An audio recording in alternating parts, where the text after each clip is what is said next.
بله دوستانو، په دغه ویډیو کې موږ تاسو ته وښیو چې څنګه کولی شئ د خپل بینانس کې د یو والټ څخه بل والټ ته پیسې ټرانسفر کړئ. نو ډېره اسانه طریقه ده. د دې لپاره به تاسو راسئ، خپل بینانس اکاونټ به خلاص کړئ. کله چې بینانس اکاونټ خلاص کړئ، دلته راځئ پر والټ آپشن باندې کلیک کوئ.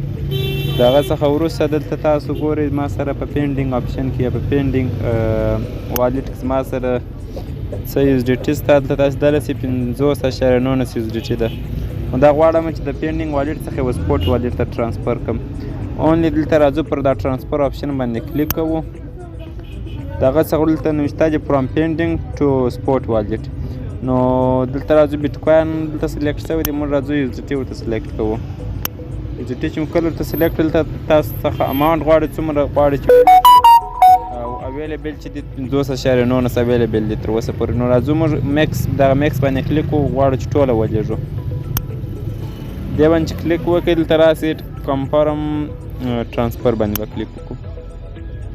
په بریالیتوب سره ټرانسفر سکسسفول موږ او تاسو وکولی شول چې د پینډینګ څخه زموږ پیسې ولاړې سپورټ والټ دلته نشته، تاسو دلی شئ اوس 0.